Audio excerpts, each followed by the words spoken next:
I want to introduce you to Kalamity, the $1,600 RGB liquid-cooled PC. Today, we're going to take a look inside this beast.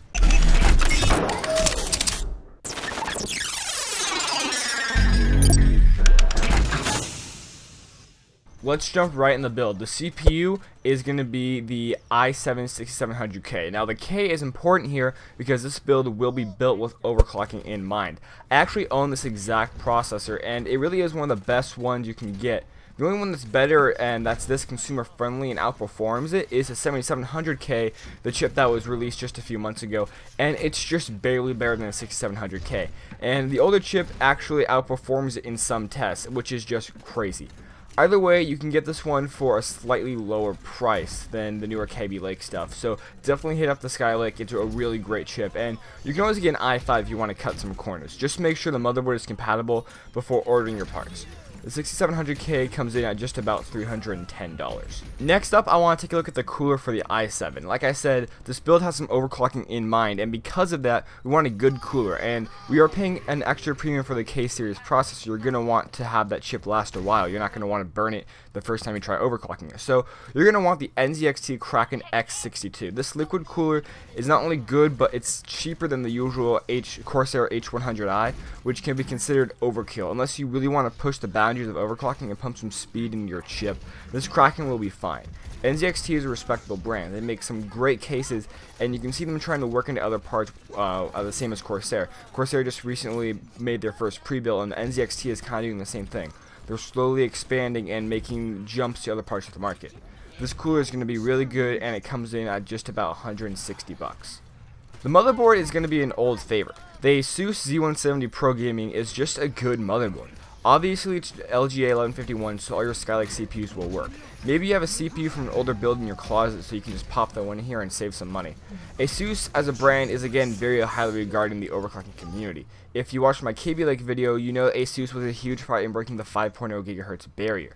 This motherboard is going to be a good add-on with the cooler. It's really going to help you get the most out of your i7, the heart of your build, with plenty of SATA ports and all that good stuff too. You should be fine as far as drives go. The motherboard won't break the bank either. Just about 150 bucks makes it just over the standard for an Asus board.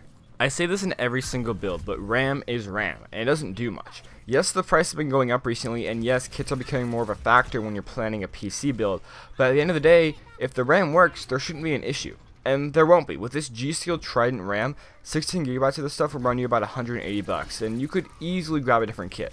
Really, any DDR4 kit will work, and I chose this one because it happened to be the first one shown in the build guide, but you really can pick up any kind of RAM you want. This RAM fits the color scheme well, which is nice, but if colors don't matter to you, go ahead and save some cash, pick up a more standard kit of RAM. So for storage, you're going to be taking two drives. The first one is the SanDisk X400 120GB M.2 drive. So obviously you'll be here, your OS will be here along with some of your key applications. For me, I have my Adobe stuff along with Steam and some stuff that I just want to open fast. And let me tell you, when troubleshooting your PC, the fast reset is a godsend.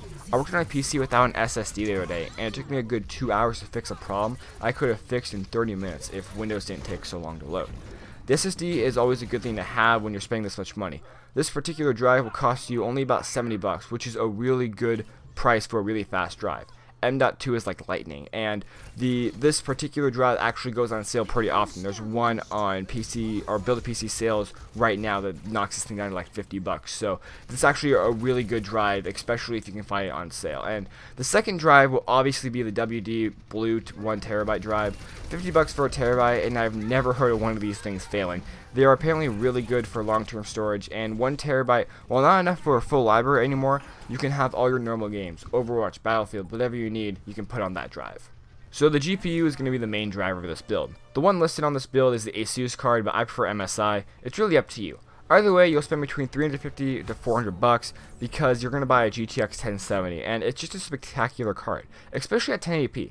It's really overkill at 1080p. It's meant to play games at 1440p resolution. Even then, it's a great buy. I have a 1070, and it just does well no matter what you throw at it. Benchmarks, stress tests, they get laughed off because the sheer power is honestly ahead of its time for 2017. You wouldn't need a new card for a few years, so if future-proofing is something that's important to you, the 1070 will be overkill at 1080 for a long time, and great at 1440p for the next 2, 3, maybe even 4 years. The card is absolutely great, especially paired with a high-end CPU at the 6700K, and if you overclock that thing, it only gets better. This card is going to be amazing. You can do VR, you can do photo editing, you can do video editing, you can play awesome games. You can play The Witcher 3 maxed out at 1080p, maybe even 1440p, although that might be a little bit of a stretch. I haven't checked that myself. This is just a great GPU, and I don't think I need to really talk about it much more, because if you know PC gaming, you know that the 1070 is just amazing for the price. So we're circling back to NZXT for the case. This is really their bread and butter, and the S340 Elite has been praised for as long as I can remember because it looks so clean, and NZXT cases are always super easy to work in, a feature some people take for granted. This is a mid-tower case, so it won't take up too much space on your desk, and like I said, it looks clean. The classic NZXT style of brushed aluminum. The topper, however, is the glass side panel. It looks really good, and being able to see your RGB lights is a lot of fun, especially when you have software to change on the fly. A good way to kill 20 minutes or so, just stare at the lights. This case will run you an easy $100. So finally we get to the PSU. EVGA is the company of choice here, and we are going to use their Supernova G2. It's an 850 watt power supply, which is overkill, but it's fully modular and 80 plus gold certified, so it will last a while. The cable management will be a breeze as well. EVGA is a company I trust and one of the big hitters in the industry. The PSU is something you really don't want to skip out on. A bad PSU can fry everything in your system, and that's not a joke. If you are building this high end of a system, you get a good PSU, because it would suck if you got everything hooked up and then a month after your new PC is working, the PSU sparks and you have $1,300 worth of dead PC parts. So anyway, this EVGA power supply is a really good buy, even if it's on the more expensive side, sitting at about $110. So I'm going to assume you can tell how this will perform, and if you can't, well, I'll tell you, because before overclocking, I have these specs. They're really good. Games like Ark I'm getting consistent 60 on, which is impressive because that game is the definition of unoptimized. Overwatch, I never drop below 68 FPS, usually topping out around 70 because that's what my display goes to. And I'll tell you that no matter what game I play, my GPU utilization never goes past about 50%, and my CPU utilization never goes past about 40%. So it can definitely hold its own and is by no means something to laugh at.